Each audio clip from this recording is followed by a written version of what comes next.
Hai semuanya, kembali lagi bersama aku Juli. Di video kali ini aku mau cerita sama teman-teman tentang pengalaman aku kuliah sambil kerja. Kenapa aku memutuskan untuk kuliah sambil kerja? Ceritanya aku dari kecil itu pengen banget kuliah. Pengen banget dari aku SD itu pengen banget kuliah. Sampai akhirnya setelah aku lulus SMA di 2012, aku ikut bimbingan di Medan dan aku ikut ujian SNMPTN. Kalau sekarang kalau aku nggak salah namanya tuh UBMPTN. Dan singkat cerita aku gagal.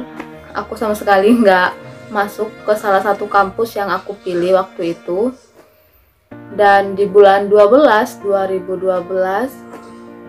paman aku dari Bandung datang dan dia nawarin ke orang tua aku, ada nggak keponakan itu yang baru lulus sekolah biar aku bawa ke Bandung. Dan kebetulan waktu itu aku belum kerja sama sekali dan orang tua aku ngebujukin aku untuk ikut ke Bandung. Dengan berat hati aku setuju untuk ke Bandung. Aku nyampe Bandung itu Desember 2012 tanggal 18. Dan di bulan April 2013 tanggal 10 aku kerja.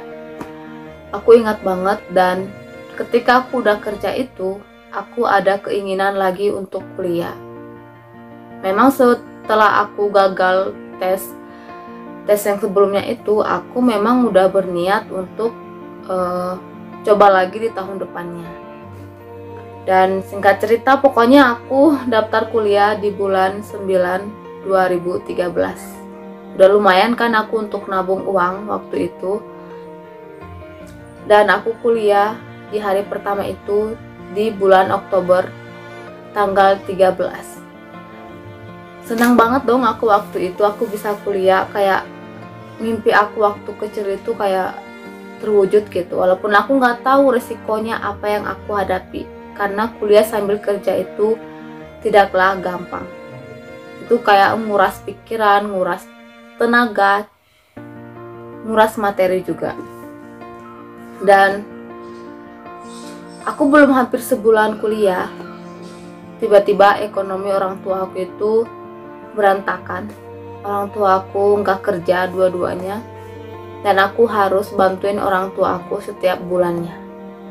Karena waktu itu masih ada adik aku yang masih sekolah. Aku mulai putus asa waktu itu. Aku kayak berpikiran, aku berhenti aja deh kuliah supaya aku bisa bantuin orang tua aku. Karena waktu itu gaji aku itu masih kecil banget. Gaji aku masih 1 juta, dan itu aku pakai buat bantuin orang tua, buat biaya kuliah, buat biaya ongkos naik angkot ke kampus, pulang pergi, dan lain sebagainya. Tapi aku dari kecil udah dididik mandiri sama orang tua aku, dan aku juga berpikir bahwa Tuhan kasih aku pikiran. Akhirnya aku cari cara gimana aku bisa dapat uang tambahan. Aku jadi reseller teman-teman aku jualan online, aku ngerjain tugas teman aku, sampai aku buka jasa setrika pakaian. Gimana pun caranya sampai aku bisa dapat uang pokoknya waktu itu. Dan aku juga jualan keripik di kampus. Aku bantuin orang tua aku selama hampir 2 tahun di awal aku kuliah. Dan selama hampir 2 tahun itu, aku ngerasa itu titik terendah aku dalam hidup aku. Itu dimana masa-masa terberat yang aku alami, karena banyak banget hal yang terjadi selama 2 tahun itu.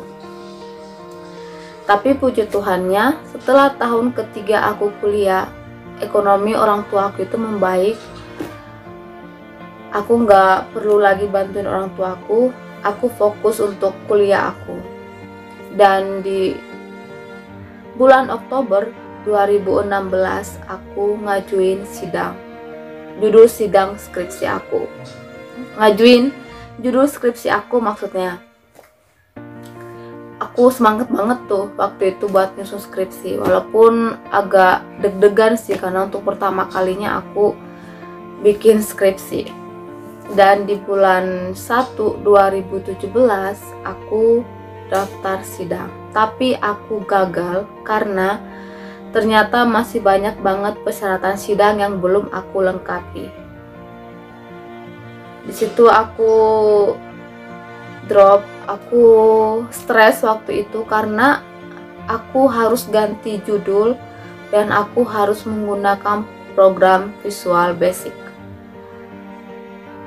Kebayang gak sih aku stresnya seperti apa waktu itu? Aku udah ngeluarin uang banyak buat daftar sidang waktu itu, tapi aku harus gagal. Dan sebulan setelah aku gagal daftar sidang, aku benar-benar aku nggak mau mikirin sidang. Aku kayak ya udahlah ya, istirahat dulu lah otak aku gitu. Aku nggak mikirin skripsi aku sama sekali. Tapi setelah sebulan aku istirahat itu, aku kayak mikir, aduh kalau aku lama-lamain lagi pasti akan nambah biaya dong. Kalau aku lama-lamain lagi yang ada aku stres sendiri kan. Ditambah teman-teman aku udah banyak banget tuh yang udah daftar sidang gitu, bahkan udah lulus. Akhirnya aku bikin semangat lagi dalam diri aku untuk aku bikin skripsi itu. Dan singkat cerita, aku daftar sidang di bulan Oktober, tanggal 10-nya aku daftar sidang dan persyaratan aku semuanya itu lengkap. Dan seminggu setelah aku daftar sidang, tepatnya tanggal 18 Oktober 2017 aku sidang. Bangga banget dong aku waktu itu, aku akhirnya bisa sidang dengan usaha aku sendiri. Dan selama aku nyusun skripsi itu pun banyak banget drama yang terjadi. Ya mungkin kalau misalkan aku gak kuat mungkin aku bisa berhenti, tapi aku mau gak mau aku harus kuatin karena udah tanggung banget kan waktu itu. Kayak aduh bentar lagi gitu. Tambah lagi ekspektasi orang tua aku yang kayak udah gak sabar gitu melihat aku untuk wisuda. Dan di tanggal 18 Oktober 2017 itu, tepat pukul 5 sore pengumuman keluar. Dan pas aku sidang pun sebenarnya itu ada kendala.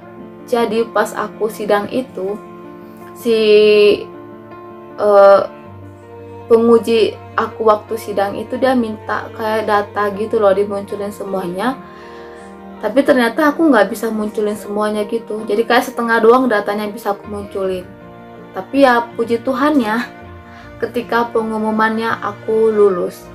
Aku lulus dengan IPK di atas 3. Tepatnya 3,23.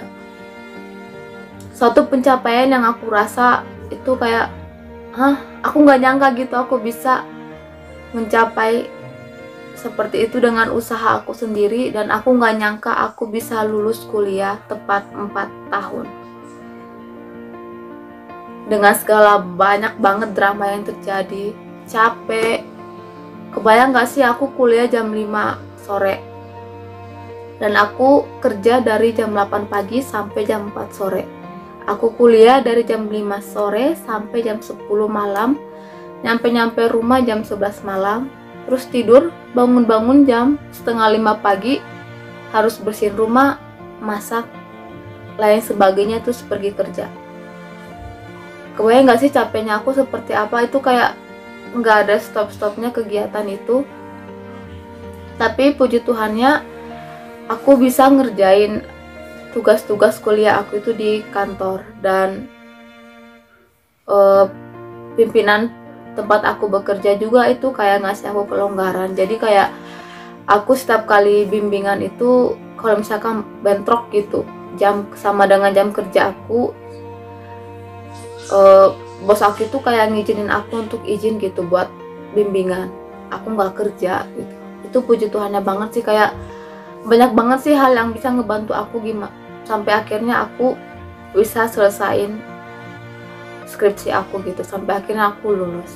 Dan setelah aku dinyatakan lulus, aku nelpon orang tua aku nangis dong waktu itu, kayak Tuhan, aku senang banget gitu. Dan orang tua aku juga senang banget dengar aku lulus. Dan orang tua aku itu nggak sabar banget buat datang ke Bandung buat ngeliat aku di wisuda. Walaupun yang datang waktu itu hanya mama aku, karena bapak aku nggak bisa waktu itu datang.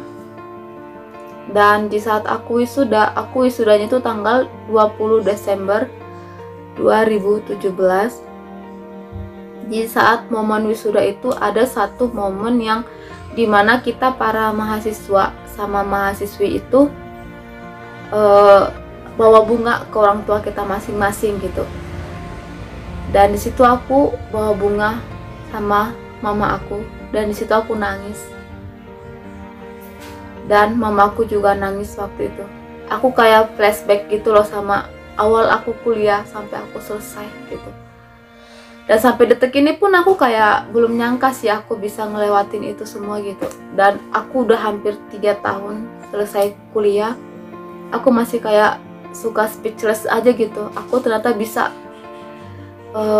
mencapai itu gitu. Dan pastinya orang tua aku bangga banget ya.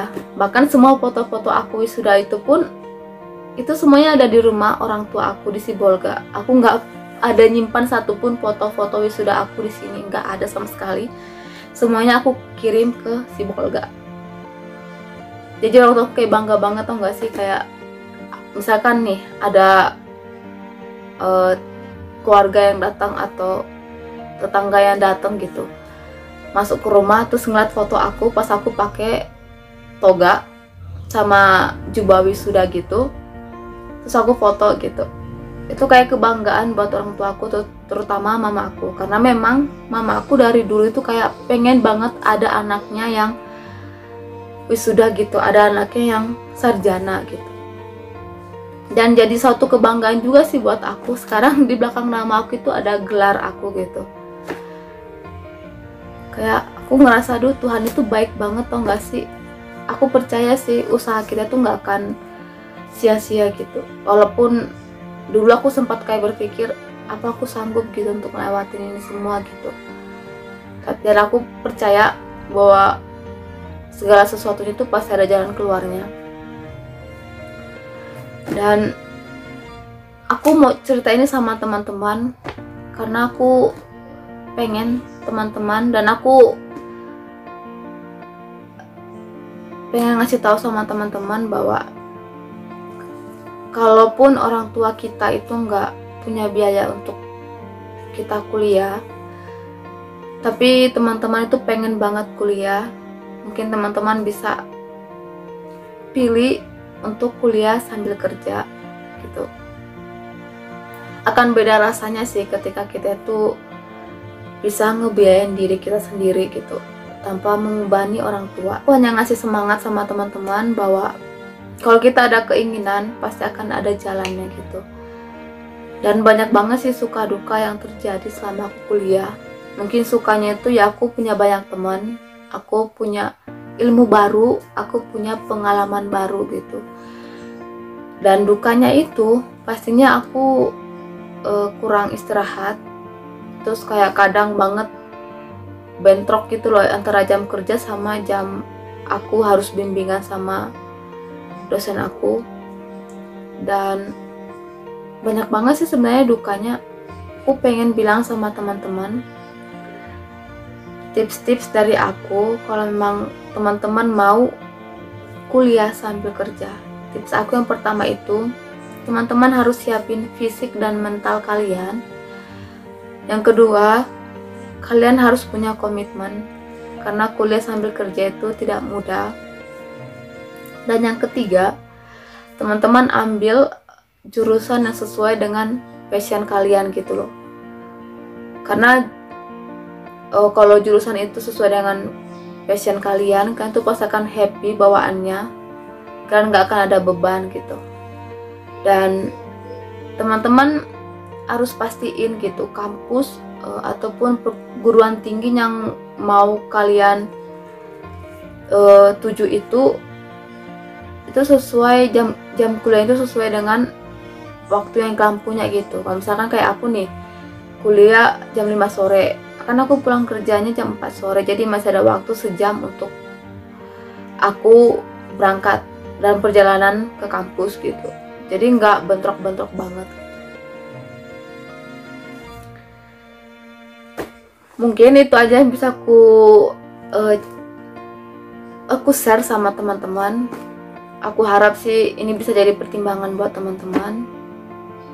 Dan terima kasih nonton video ini. Semoga bermanfaat.